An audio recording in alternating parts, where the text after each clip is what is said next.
সাথে আমি রয়েছি বর্ষা। শুরুতেই নজর রাখছি এসআইআর এর দিকে, কারণ এসআইআর নিয়ে ইতিমধ্যেই রাজ্য রাজনীতি তোলপাড়। কারণ রাজ্যে শুরু হয়েছে বিশেষ নিবিড় সংশোধনী বা এসআইআর। মঙ্গলবার থেকে রাজ্যের বিভিন্ন এলাকায় এনুমারেশন ফর্ম বিলির কাজ শুরু হয়ে গিয়েছে এবং এর মধ্যে রাজ্যের বিভিন্ন প্রান্ত থেকে এসআইআর আতঙ্কে মৃত্যুর অভিযোগ উঠেছে। রাজ্যের শাসক দল তৃণমূল আঙুল তুলছে কেন্দ্রের দিকে, আর অন্যদিকে বিজেপির অভিযোগ তৃণমূল ভুয়ো ভোটে নির্বাচনে জয় চাইছে। এসআইআর হলে রাজ্যের শাসক দল তৃণমূল চাপে পড়বে বলে কটাক্ষ করছে বিজেপি। এরই মধ্যে মঙ্গলবার রাজ্যে এসআইআর শুরুর দিনই রাজপথে মহামিছিল করে পথে নেমেছিলেন তৃণমূলের সুপ্রিমো মমতা বন্দ্যোপাধ্যায় এবং সর্বভারতীয় সাধারণ সম্পাদক অভিষেক বন্দ্যোপাধ্যায়। একদিকে রাজ্যে এসআইআর চালু, অন্যদিকে এসআইআর নিয়ে রাজ্য জুড়ে রাজনৈতিক তরজা। পাশাপাশি রাজ্যের বিভিন্ন প্রান্তে এসআইআর আতঙ্কে মৃত্যুর খবর। আপনাদের আবারও জানিয়ে রাখি, এসআইআর নিয়ে ইতিমধ্যেই বিশেষ নিবিড় সংশোধনী বা এসআইআর নিয়ে রাজ্যে শুরু হয়েছে নানান তরজা। মঙ্গলবার থেকে রাজ্যের বিভিন্ন এলাকায় এনুমারেশন ফর্ম বিলি শুরু হয়েছে।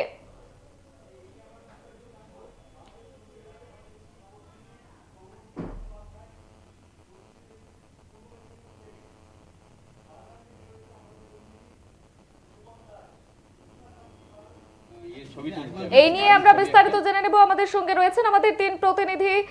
সিঙ্গুর থেকে রয়েছেন তুষার কান্তি পাল, এছাড়াও বাগনান থেকে রয়েছেন রূপম দাস এবং পূর্ব মেদিনীপুর থেকে রয়েছেন সৌম্যজিৎ চট্টোপাধ্যায়। প্রথমেই চলে যাব রূপমের কাছে। রূপম, রাজ্যে এসআইআর ঘিরে তুমি যেখানে দাঁড়িয়ে রয়েছো সেখানে সাধারণ মানুষের এবং রাজনৈতিক মহলে প্রতিক্রিয়া ঠিক কেমন? দেখো, তোমাকে একটা কথা আমি বলে রাখি যে প্রথমেই রাজ্য জুড়ে যে এসআইআর শুরু হয়েছে সেই নিয়ে কিন্তু কিছু লোকের মনে কিন্তু একটি আতঙ্কর কিন্তু সৃষ্টি হয়েছে। যে আতঙ্ক, সেই আতঙ্ক যেটা দেখা যাচ্ছে গতকালকেই আমি হচ্ছে এবিএস এর মাধ্যমে সেই ছবি হয়তো দেখিয়েছি। যে মালপাড়া খলিশানি কালীতলার যে মালপাড়া, সেই মালপাড়া 30 বছরের একজন যুবক, তিনি কিন্তু আত্মঘাতী হয়েছেন। তার হচ্ছে আধার কার্ড এবং হচ্ছে ভোটার কার্ডের নাম ভুল থাকার জন্য। তবে পরবর্তীকালে সেটা নিয়ে কিন্তু তার বাড়িতে কিন্তু যায় রাজ্যের যিনি মন্ত্রী পুলক রায়, কিন্তু তার বাড়িতে গেছেন এবং পরিবারের পাশে থাকার কিন্তু একটা কিন্তু বার্তা কিন্তু দিয়েছেন। পাশাপাশি তোমার একটা জিনিস জানাবো, এই যে এসআইআর, এই এসআইআর নিয়ে কিন্তু গোটা দেশ জুড়ে যেমন একটা রঙ্গ রাজনীতি চলছে, ঠিক তেমনই কিন্তু বঙ্গেও কিন্তু সেই রাজনীতির কিন্তু একটা ছাপ ফেলা যাচ্ছে বলা যেতে পারে। কেন্দ্র একটাও হচ্ছে যেমন রাজ্যকে ছাড়ছে না, তেমন রাজ্যও কিন্তু একটাও কিন্তু কেন্দ্রকে ছাড়ছে না। তেমনই একটা যদি দেখতে বলা যায় যে আজকে কিন্তু বাগনানের বিভিন্ন জায়গায় কিন্তু বুথ করে যে বিএলও যারা আছেন তারা কিন্তু বাড়ি বাড়ি যাচ্ছেন, ফর্ম দেওয়ার কাজ কিন্তু ইতিমধ্যেই শুরু হয়েছেন। এবং মুখ্যমন্ত্রী মমতা বন্দ্যোপাধ্যায় যথারীতি বলেছেন এইটা নিয়ে দুশ্চিন্তা করতে কিন্তু বারণ করেছেন। পাশাপাশি যাদের সবকিছু ঠিকঠাক থাকবে তারা কিন্তু এই যে এসআইআর থেকে কিন্তু তারা কিন্তু মুক্তি পাবেন।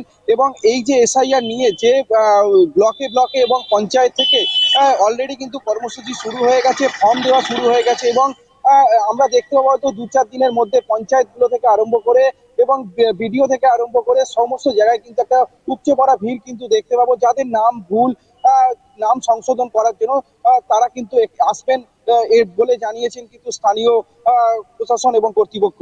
বর্ষা। ইতিমধ্যে আমাদের সঙ্গে জুড়ে গেছেন পশ্চিম মেদিনীপুর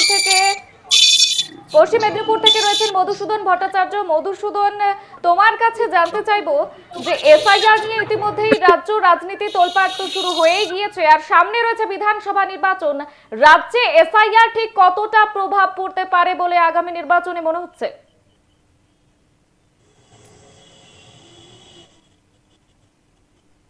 মধুসূদন, আমরা চলে যাচ্ছি সৌম্যজিতের কাছে। যান্ত্রিক গোলযোগ, সৌম্যজিতের কাছে জানতে চাইবো। সৌম্যজিৎ, সামনেই রয়েছে বিধানসভা নির্বাচন, আর রাজ্যে এসআইআর এর কতটা প্রভাব পড়তে পারে বলে আগামী নির্বাচনে মনে হচ্ছে? দেখো বর্ষা, পূর্ব মেদিনীপুরের যে এসআইআর এর প্রভাব কিন্তু পড়তে শুরু করেছে। তুমি জানো যে গতকাল থেকেই বিএলওরা বাড়ি বাড়ি যাচ্ছেন, তাদের সঙ্গে বিএলএরাও সংযুক্ত হয়েছেন, তারা বাড়ি বাড়ি যাচ্ছেন, এমুনারেশন ফর্ম তারা দিচ্ছেন এবং কিভাবে ফিল আপ করতে হবে সেটা তারা বোঝাচ্ছেন। এই এসআইআর আতঙ্কে কিন্তু মৃত্যুর খবরও বারংবার রাজ্যের বিভিন্ন জায়গা থেকে সামনে আসছে। তবে তোমায় যেটা বলি যে এই এসআইআর আজকের যে পূর্ব মেদিনীপুরের আহ, পাঁশকুড়ার এক জায়গায় এক বাংলাদেশি তিনি 1998 সালে বাংলাদেশ থেকে ভারতে চলে এসেছিলেন, যেটা তিনি জানাচ্ছেন যে শেখ হাসিনার সময় তিনি বাংলাদেশ থেকে এই পূর্ব মেদিনীপুর জেলায় আসেন। তিনি প্রথমে এসেছিলেন সুন্দরবন এলাকায়, সেখান থেকে রীতিমতো কাঁটাতার টপকে তিনি সুন্দরবন থেকে কলকাতায় এসে পৌঁছন এবং সেখানে একটি গেঞ্জি কারখানায় তিনি চাকরি নেন এবং তারপরেই সেখান থেকে তিনি পূর্ব মেদিনীপুরে আসেন। 1998 সালে তিনি বাংলাদেশ থেকে কার্যত ভারতে তিনি আসেন এবং তারপরেই 2002 সালে তিনি বৈবাহিক সূত্রে আবদ্ধ হওয়ার পর 2003 সালে তিনি এখানকার ভোটার কার্ড পান। কিভাবে তিনি নাগরিকত্ব ছাড়া ভোটার কার্ড পেয়েছিলেন সেই নিয়ে কিন্তু একটা প্রশ্ন উঠেছে। আজ বিএলও যখন তার বাড়ি এমুনারেশন ফর্ম দিতে যান, সেই প্রশ্নও কিন্তু তিনি করেছেন যে কিভাবে তিনি নাগরিকত্ব পেয়েছিলেন, সেই নিয়ে কিন্তু তার কাছে কোনো সদুত্তর পাওয়া যায়নি। তবে বিজেপির তরফে দাবি করা হচ্ছে যে কোনো হিন্দুর নাম বাদ যাবে না।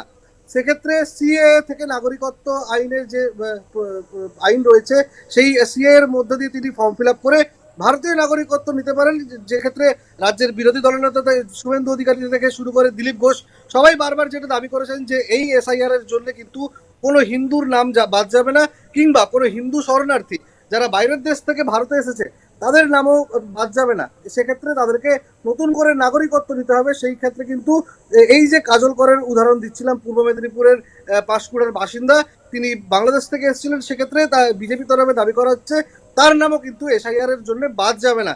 সেক্ষেত্রে তিনি নাগরিকত্ব নেবেন সিএ আইনের মাধ্যমে। তবে পুরো ব্যাপারটিকেই কিন্তু তৃণমূল কংগ্রেস কটাক্ষ করেছে। তাদের দাবি যে শুধুমাত্র কেন হিন্দুদেরই নাম রাখা হচ্ছে, সেক্ষেত্রে কেন সংখ্যালঘু মুসলিমদের নাম বাদ চলে যাচ্ছে, সেক্ষেত্রে একটা রাজনীতি করার চেষ্টা করছে বিজেপি, এমনটাই কিন্তু তারা দাবি করছে। বর্ষা, সঙ্গে থাকো, তোমার কাছে আবারও ফিরবো। আপনাদের জানিয়ে রাখি, সামনে ইতিমধ্যে বিধানসভা নির্বাচন এবং সেই নিয়ে এসআইআর নিয়ে তো রাজনৈতিক মহলে নানান জল্পনা তৈরি হয়ে গিয়েছে। এ বিষয়ে আমরা বিস্তারিত জেনে নেব। আমাদের সঙ্গে রয়েছেন আরামবাগ থেকে দীপাঞ্জন। আরামবাগ, ঠিক দীপাঞ্জন, ঠিক কি জানতে পারছো? কারণ সামনেই যেহেতু বিধানসভা নির্বাচন, আর সেই নিয়ে ইতিমধ্যেই একটা রাজনৈতিক চর্চা তো চলছেই, আর সাথে যুক্ত হয়েছে এসআইআর। এসআইআর নিয়ে ইতিমধ্যেই ভুয়ো ভোটার থেকে শুরু করে নানান নথিপত্র সামনে আসছে, বাংলাদেশে অনুপ্রবেশকারীদের কথাও বারবার প্রকাশ্যে আসছে। সেই নিয়ে তৃণমূল কংগ্রেস বা বিজেপির তরফে কেমন সাড়া পাচ্ছ? দেখো, প্রথমেই বলে রাখি, আমরা আজকেই দেখিয়েছি যে খানাকুলেতে যে ঘটনাটি ঘটেছে, যে কাল থেকে যে বিএলওরা ঘুরছে তাদের ইনুমারেশন ফর্ম নিয়ে, কিন্তু সেখানে দেখা যাচ্ছে শাসক দল অর্থাৎ তৃণমূলের লোকজন তাদের দলীয় পতাকা নিয়ে বিএলওর সঙ্গে ঘুরছে। আর এতেই সন্তোষ প্রকাশ করেছে বিজেপি। তারা বলছে যে এলাকায় উত্তপ্ত বা উত্তেজনা সৃষ্টি করার জন্য শাসক দল কিন্তু এই খেলাটা খেলে চলেছে। তার কারণ বিজেপি এটাও আশঙ্কা করে অনেক ভুয়ো ভোটার আছে, নামগুলো বাতিল হতে পারে। তার জন্যই কিন্তু তৃণমূলের তরফ থেকে তাদের সঙ্গে থেকে তাদের নামগুলি যাতে এসআইআর এর তালিকায় ওঠে, অর্থাৎ তাদেরকে যেন নাম বাদ না পড়ে, তার জন্যই কিন্তু শাসক দলের তরফ থেকে এরকম একটি প্রচেষ্টা করা হচ্ছে। অপরদিকে পুরসুরার বিধায়ক বিমান ঘোষের নেতৃত্বে কিন্তু সিএএ সহায়তা একটি ক্যাম্প করা হয়েছে। তার কারণ, যেটা নাগরিকত্ব আইন বিল যেটা ইতিমধ্যেই পাস করেছে, তো তার জন্যই যারা বাইরে থেকে যে সমস্ত হিন্দু শরণার্থীরা ভারতবর্ষে এসেছিলেন, তারা যাতে নাগরিকত্বর জন্য আবেদন করতে পারে, তার জন্য একটি সহায়তা কেন্দ্র চালু করেছে। তো এই নিয়েই আরামবাগ মহকুমা জুড়ে কিন্তু একটি রাজনৈতিক বাতাবরণের সৃষ্টি হয়েছে। তৃণমূল এবং বিজেপির পক্ষ থেকে একে অপরকে দোষারোপের জায়গায় নিয়ে এসেছে। কারণ তাহলে কি রাজ্য সরকার বলেছিল যে বঙ্গারসি বা সিএ হবে না, কিন্তু তারপরে কি ঘুরপথে কি এই এসআইআর তারই কি একটা প্রচেষ্টা চলছে নির্বাচন কমিশনকে হাতিয়ার করে? তো বিভিন্ন রাজনৈতিক মহলে ইতিমধ্যে সরগরম হয়ে উঠেছে এলাকাতে, এবং সাধারণ মানুষ কিছুটা আতঙ্ক রয়েছে। তার কারণ, কার নাম বাদ যাবে এসআইআর থেকে, বা কার নাম এখানে তালিকাভুক্ত হবে, বা কারা অসমের মতো ডিটেনশন ক্যাম্পে যাবে, এখন ধন্দে রয়েছে সাধারণ মানুষ। সঙ্গে থাকো, তোমার কাছে আবারও ফিরবো আমরা। ইতিমধ্যেই আপনাদের জানিয়ে রাখি, সামনেই বিধানসভা নির্বাচন, তার আগে এসআইআর নিয়ে রাজ্য রাজনীতি কার্যত তোলপাড়। এবং যেটা জানা যাচ্ছে যে রাজ্যে ইতিমধ্যেই কিন্তু বিশেষ নিবিড় সংশোধনী বা এসআইআর শুরু হয়ে গিয়েছে। আর মঙ্গলবার থেকে রাজ্যের বিভিন্ন এলাকায় এনুমারেশন ফর্ম বিলির কাজ শুরু হয়ে গিয়েছে। এ বিষয়ে আমরা বিস্তারিত জানবো। সিঙ্গুর থেকে রয়েছেন আমাদের প্রতিনিধি তুষার কান্তি পাল। তুষার, তোমার কাছে জানতে চাইবো, সামনে বিধানসভা নির্বাচন, তার আগে এসআইআর নিয়ে নানান তরজা শুরু হয়েছে। শুধু তাই নয়, এই নিয়ে কিন্তু নানান জল্পনা শুরু হয়েছে। রাজনৈতিক স্তরে নানান জল্পনা শুরু হয়েছে। তুষার, তোমার কাছে জানতে চাইবো যে সামনেই বিধানসভা নির্বাচন, তার আগে নিয়ে এসআইআর এ কতটা প্রভাব পড়তে পারে সামনের নির্বাচন? দেখো দেখো এই মুহূর্তে আমরা রয়েছি জাঙ্গিপাড়া বিধানসভা এলাকায়, যেখানে বাংলার মানুষ আতঙ্কে একটা সৃষ্টি হয়েছে যে এসআইআর নিয়ে। দেখা যাচ্ছে হুগলি জেলার টাকুরিতে গত কদিন আগে এক বৃদ্ধা মারা গিয়েছিল, এবং আরামবাগের প্রাক্তন সাংসদ তার স্বামী তিনি অসুস্থ হয়ে পড়েছিলেন এই এসআইআর কাজ করতে গিয়ে। কিন্তু একটা নজিরবিহীন ঘটনা আমরা হুগলি জেলার এই জাঙ্গিপাড়া বিধানসভাতে দেখতে পেলাম, যে তারা সাধারণ মানুষের উদ্দেশ্যে একটা বার্তা দিতে চাইলেন, যাতে সাধারণ মানুষ যাতে আতঙ্কিত বা সতর্কভাবে তাদের কাজে যেতে পারে, তাদের জন্য একটা স্বাস্থ্য শিবির ক্যাম্প করেছে, যার নাম দেওয়া হয়েছে ভোট রক্ষার স্বার্থে, বাংলার ভোট রক্ষার স্বার্থে শিবির। সেখানে সাধারণ এবং সেখানে এসে তাদের সকাল 9টা থেকে এবং রাত্রি 9টা পর্যন্ত তারা এই ক্যাম্প চালাবেন, এবং যতদিন না এসআইআর যে কাজকর্ম হচ্ছে ততদিন এই বাংলার মানুষের পাশে তিনি তারা থাকবেন। এবং এই ক্যাম্পকে সকালবেলা আজকে উদ্বোধন করেন বাংলার ত্রিপুরা বিধানসভার বিধায়ক তথা পশ্চিমবঙ্গের ক্যাবিনেট মন্ত্রী শ্রেয়াশিস চক্রবর্তী। এবং আমরা এই মুহূর্তে এলাকার যে ক্যাম্পের এই এলাকার যে পঞ্চায়েত সমিতির সভাধিপতি কমল শোভন চন্দ্র, তিনি আমার পাশে আছেন। আমি তার সঙ্গে জানতে চাইবো কোনটা কি কারণ, কি যে মানুষের আতঙ্ক বা আতঙ্কটাকে কতটা মানুষের কাছে বার্তা দিয়ে পৌঁছাতে পারছেন, সেটা তার কাছ থেকে জানতে। আমরা রশিদপুর অঞ্চল তৃণমূল কংগ্রেসের পক্ষ থেকে এরকম একটা বাংলা ভোট সুরক্ষা শিবির আমরা খুলেছি। আমরা শুধু রশিদপুর অঞ্চল নয়, জাঙ্গিপাড়া ব্লকের 10টা অঞ্চলেই এরকম ভাবেই আমরা ভোট সুরক্ষা শিবির খুলেছি, এবং বুথে জাঙ্গিপাড়া ব্লকের বিধানসভার 284টি বুথেই আমরা এরকম ভোট সুরক্ষা শিবির খুলেছি, যাতে মানুষ কোন রকম ভাবে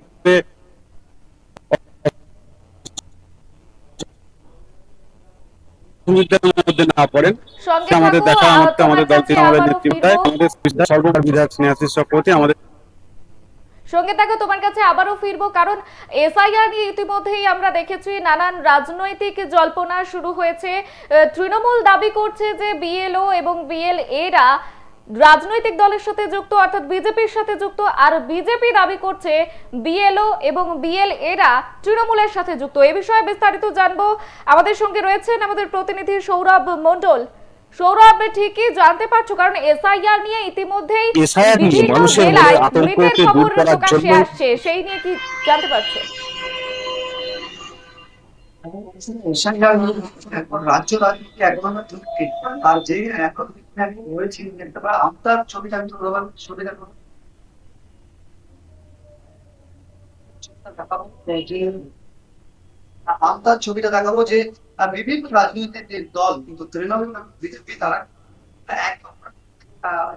বলছে যে এসআইআর নিয়ে ভুল বোঝাচ্ছে, তৃণমূল বলছে বিজেপি বোঝাচ্ছে, এবং বিজেপি তৃণমূল বোঝাচ্ছে। সঠিক কি বলতে চাইছে আমরা সেই নিয়ে কিন্তু রাজ্য রাজনীতি একদম তোলপাড়। এখন এই মুহূর্তে সেই ছবি দেখাবো। আমি কথা বলে নেবো এই আমরা গ্রামীণ জেলার বিজেপি একদম কি বলবেন এই এসআইআর নিয়ে কোনো ভয়ের কারণ নেই।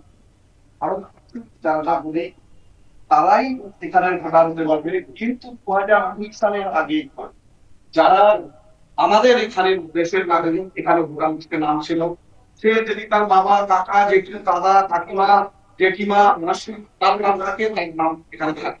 কিন্তু ওরা কিন্তু তৈরি করছে সে এসআইআর তে নাম বাদ চলে যাবে, চলে যাবে, স্ক্রিন নাম যারা বাংলাদেশ থেকে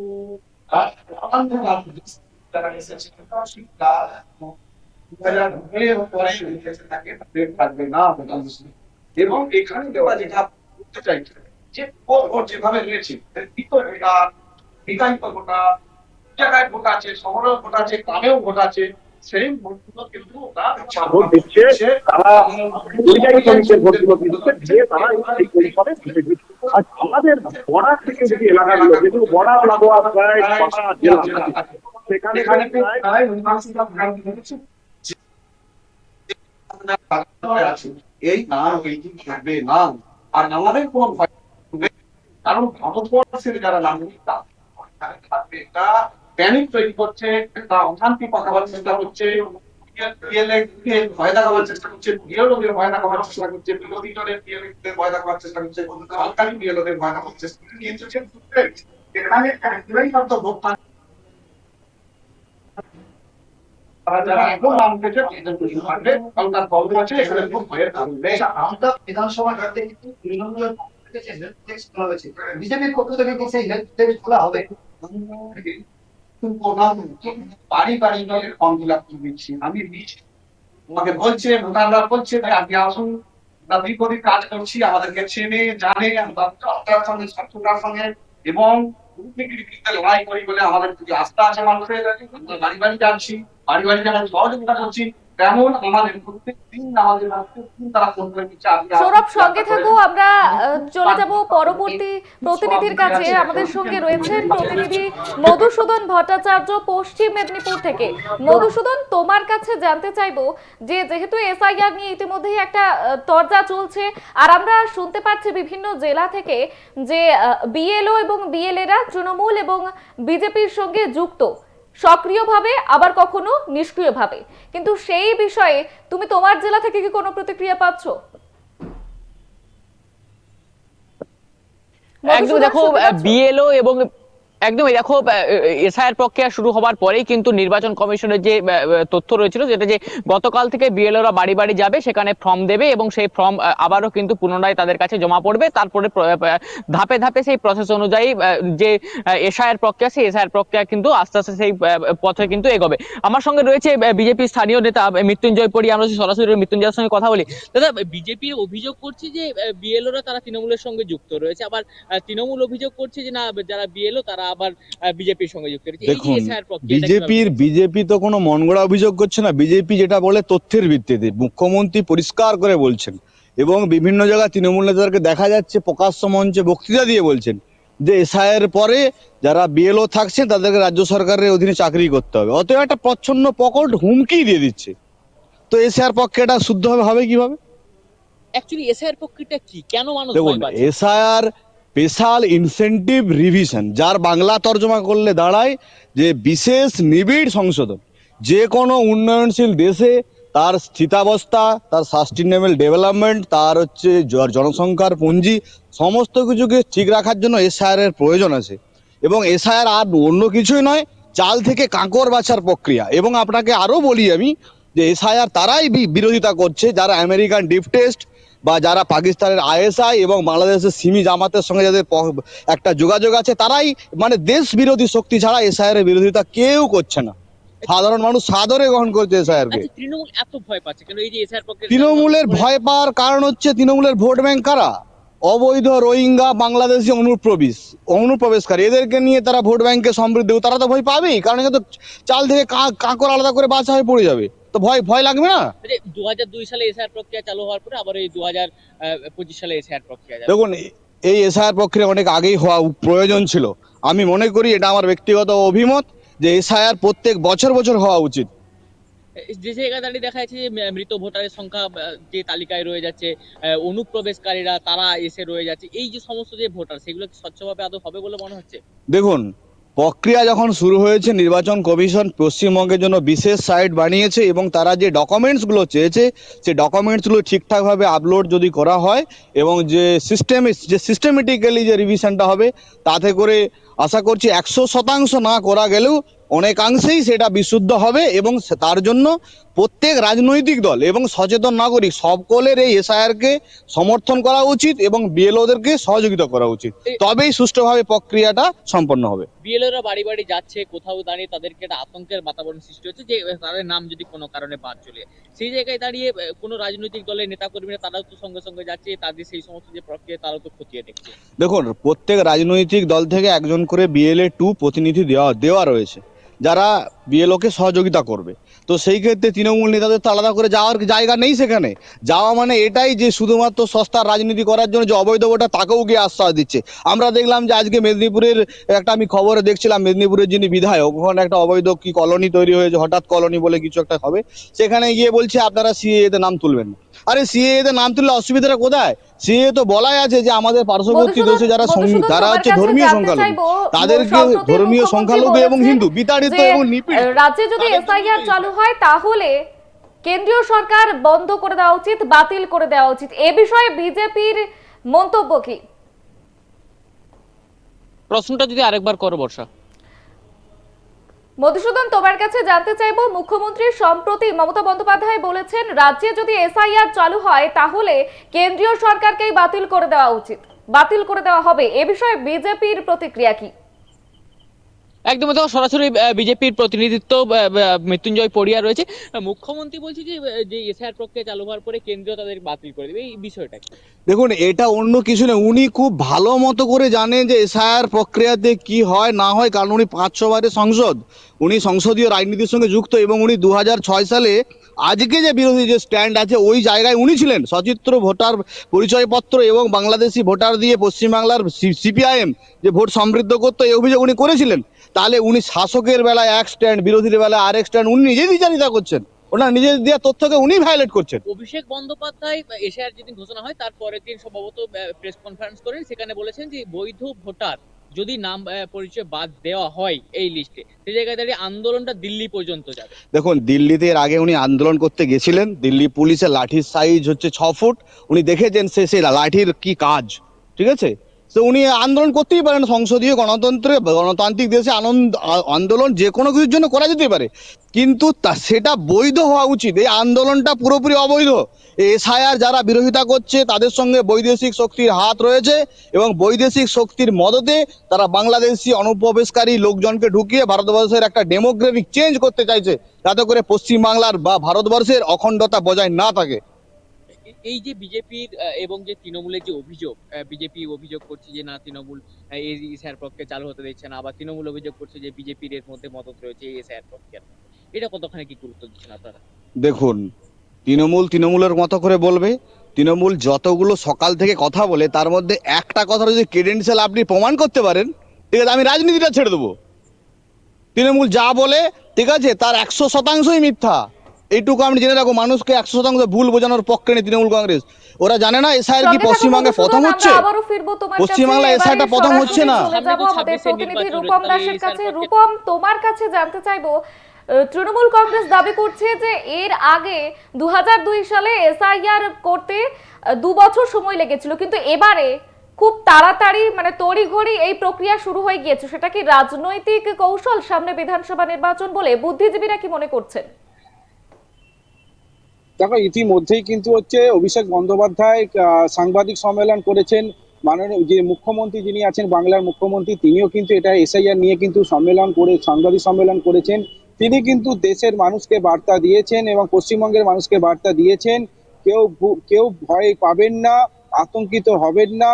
এবং এই যে এসআইআর নিয়ে কিন্তু বিভিন্নভাবে কিন্তু ব্লক থেকে কিন্তু ফর্ম দেওয়া হচ্ছে। সেই ফর্ম কিন্তু তৃণমূলের যে দলীয় যারা কর্মী আছেন তারা কিন্তু বাড়ি বাড়ি যাচ্ছেন, বাড়ি বাড়ি গিয়ে তারা কিন্তু এই ফর্ম কিন্তু তাদের হাতে তুলে দিচ্ছেন এবং সেটি কিন্তু 3-4 দিনের মধ্যেই ফর্মগুলো নিয়ে কিন্তু কিছুদিনের মধ্যেই সেই ফর্ম কিন্তু জমা দেওয়া হবে কিন্তু ব্লক বা পঞ্চায়েতের যে সমস্ত জায়গায় ব্লক সভাস্থল করা হয়েছে সেইখানে কিন্তু করা হবে। পাশাপাশি একটা জিনিস বর্ষা তোমাকে জানিয়ে রাখবো, ইতিমধ্যেই আমার সঙ্গে একজন আছেন এই বাগনানের বিশিষ্ট একজন ক্রিকেটার অনিন্দিতা চ্যাটার্জি, তার সঙ্গে আমি কথা বলে নেবো এই এসআইআর নিয়ে। আচ্ছা অনিন্দিতা, এই যে এসআইআর, এই এসআইআর এর যে একটা প্রভাব তুমি দেখতে পাচ্ছ, কালকে উলুবেড়িয়ায় একজনের মৃত্যু, এটা কতটা এটাতে কি বঙ্গ রাজনীতিতে কি বা হচ্ছে আমাদের পশ্চিমবাংলায় কি এটাই কি ভালো রকম এফেক্ট করবে ভোট নিয়ে, কি বলতে চাইছো? হ্যাঁ, এফেক্ট তো পড়বেই। সাধারণ মানুষের ওপর অনেকে আতঙ্কে আছে। যাদের 2002 সালের লিস্টে নাম নেই, তো তারা কি করবে, কোথায় যাবে, তাদেরকে কোথায় পাঠাবে, বা এই একটা মানে মানুষের মধ্যে একটা আতঙ্ক সৃষ্টি করে দেয়, একটা ভয়ের ব্যাপার। তো এটা রাজ্য সরকার দেখছে এবং মাননীয় মুখ্যমন্ত্রী এবং অভিষেক বন্দ্যোপাধ্যায় আশ্বাস দিয়েছে সাধারণ মানুষকে যে তাদের পাশে ওনারা আছে, সর্বসমভাবে চেষ্টা করবেন। এবং উম কি বলবো, মানে মানুষের মধ্যে একটা আতঙ্কের সৃষ্টি খুবই হয়েছে। আমি তোমার কাছে নেক্সট প্রশ্নে একটা যে শুধু প্রশ্ন করবো, লাস্ট প্রশ্ন, এই যে ভোট সামনে বিধানসভা 2026-এর ভোট, এই বিধানসভায় কি এটা কি বিজেপির কোনো রকম কি কোনো এসআইআর করে কি বঙ্গটাকে কি দখল করার একটা উদ্দেশ্য, না অন্য কোনো পরিকল্পনা, কি বলবে? বঙ্গ দখল বলতে ভোট করে রাজনীতির ভোট মানে মানুষের মধ্যে বিভেদ করে দেওয়ার চেষ্টা করছে এটা করে। তো অবশ্যই এফেক্ট পড়বে ভোটেতে। বর্ষা, তুমি একবারেই দেখতে পেলে যে মানুষের মনে কিন্তু এখনো পর্যন্ত কিন্তু অভিষেক বন্দ্যোপাধ্যায় এবং মুখ্যমন্ত্রী মমতা বন্দ্যোপাধ্যায়ের প্রতি কিন্তু একটা আস্থা কিন্তু রয়ে যাচ্ছে। তবে দেখার বিষয় এই যে এসআইআর, এই এসআইআর প্রভাব কতটা পড়বে এই 2026-এর ভোটের সময়, সেটারই দেখার বিষয়। বর্ষা, সঙ্গে থাকো, তোমার কাছে আবারও ফিরবো। এবারে আমরা চলে যাব আমাদের প্রতিনিধি সিঙ্গুর থেকে রয়েছেন তুষার কান্তি পাল। তুষার, তোমার কাছে জানতে চাইবো বিধানসভা নির্বাচন এবং তৃণমূল বিজেপির দরজার একমাত্র এই মুহূর্তে কারণ হয়ে দাঁড়িয়েছে এসআইআর, আর এই নিয়ে বিভিন্ন বিএলও বা বিএল এরা যখন তাদের কাজ করতে যাচ্ছেন বিভিন্ন বাড়িতে বাড়িতে, সেখানে কিন্তু তারা বাধার সম্মুখীন হচ্ছেন। সে বিষয়ে তোমার এলাকায় কতটা বাধার সম্মুখীন হচ্ছে বা বিএলওরা কতটা সুষ্ঠুভাবে কাজ করতে পারছে বলে মনে করছো? দেখো, যেখানে বাংলার মানুষ আতঙ্কে যে একটা সৃষ্টি তৈরি হয়েছে, সেই আতঙ্ককে দূর করার জন্য হুগলি জেলার জাঙ্গিপাড়া বিধানসভার সিংটি গ্রামে একটা বাংলার ভোট রক্ষার স্বার্থে শিবির করেছেন। যে শিবির থেকে সাধারণ মানুষকে তাদের পরিষেবা দেওয়া হবে, এবং যার শিবিরের উদ্বোধন করেছেন সকালবেলা বাংলার ক্যাবিনেট মন্ত্রী শ্রী আশিস চক্রবর্তী। এবং আমাদের সঙ্গে একান্ত সাক্ষাৎকারে তিনি যেটা বলেছেন যে আমরা বাংলার মানুষের স্বার্থে আছি, বাংলার মানুষের জন্য আমরা পাশে থাকবো। যেখানে সেই ক্যাম্প সকাল 9টা থেকে রাত্রি 9টা পর্যন্ত চলবে। এখনো পর্যন্ত তুমি দেখো, সন্ধ্যে 6টা প্রায় হয়ে গেল, এখনো মানুষ আসছে দলে দলে তাদের এই কাগজপত্র নিয়ে এই ক্যাম্পে। তারা সেইভাবে মানে কাজগুলো তাদের কিভাবে হচ্ছে সেই কাজগুলো দেখার জন্য। আমরা একটু কথা বলে নেবো এই ক্যাম্পে আসা কিছু মানুষ, তারা কেন এখানে এসছেন, এখানে কেন এসছেন আপনি? এখানে এই যে আমরা ভোটার লিস্টে কি নাম সংরক্ষণের জন্য এসেছি। কি বুঝছেন এখানে এসে ক্যাম্পে এসে? হ্যাঁ, ক্যাম্পাসে এদের সহযোগিতা নিচ্ছি। সহযোগিতা কেমন কি হচ্ছে আমরা তো কিছু জানি না, এখানে এসেছি সুযোগ সুবিধা পাওয়ার জন্য। একদমই ঠিক, একদমই ঠিক। যে শুনতে পেলে যে সুযোগ সুবিধা, যেহেতু এই এলাকাটি হচ্ছে একদমই কৃষি প্রধান এলাকা এবং বন্যা কবলিত এলাকা, এখানে মানুষের এই কাগজপত্র বা কোথায় গেলে কোথায় কি করতে হবে সেই জায়গাটাকে তারা এমন ভাবে তুলে ধরতে চাইছেন, এই যার জন্য এই ক্যাম্পটার নাম দিয়েছে বাংলার ভোট রক্ষার শিবির। সেই বাংলার ভোট রক্ষার শিবিরে এসে এখনো পর্যন্ত তারা মাঠের কাজ ছেড়ে বাড়ি ফিরে এসে তারা দেখতে পাচ্ছেন যে এখনো পর্যন্ত সেই ক্যাম্পে তারা আসছেন, এবং তাদের সেই সুযোগ এবং কি অসুবিধে কি সেগুলো তাদের কাগজপত্র নিয়ে এসে তারা এই ক্যাম্পে এসে হাজির হচ্ছে। সঙ্গে থাকো, ধন্যবাদ তোমাকে অসংখ্য। আপনাদের জানিয়ে রাখি, রাজ্যে ইতিমধ্যে এসআইআর প্রক্রিয়া শুরু হয়ে গিয়েছে এবং এসআইআর নিয়ে একটা দ্বন্দ্ব তো রয়েইছে তৃণমূল বিজেপির মধ্যে। শুধু তাই নয়, মানুষ ভয়ে রয়েছে রীতিমতো যে তাদের ভোটার তালিকায় নাম থাকবে তো। ফর্ম বিলি ইতিমধ্যে শুরু হয়ে গিয়েছে। বিএলও বিএলআর এরা তারা ইতিমধ্যেই জায়গায় জায়গায় যাচ্ছেন, ফর্ম বিলিও শুরু করে দিয়েছেন। আর এর মধ্যে রাজ্যের বিভিন্ন প্রান্ত থেকে এসআইআর আতঙ্কে একদিকে মৃত্যুর অভিযোগও উঠেছে। শুধু তাই নয়, রাজ্যের শাসক দল তৃণমূল আঙুল তুলছে কেন্দ্রের দিকে। এ বিষয়ে আমরা কথা বলে নিলাম, আমাদের সঙ্গে রয়েছিলেন প্রতিনিধিরা, তাদেরকে অসংখ্য ধন্যবাদ। এবং এখন যেটা জানা যাচ্ছে যে এসআইআর হলে রাজ্যের শাসক দল তৃণমূল চাপে পড়বে নাকি বিজেপি চাপে পড়বে, সেই নিয়েই কিন্তু বিভিন্ন রাজনৈতিক চর্চা ইতিমধ্যেই তুঙ্গে রয়েছে।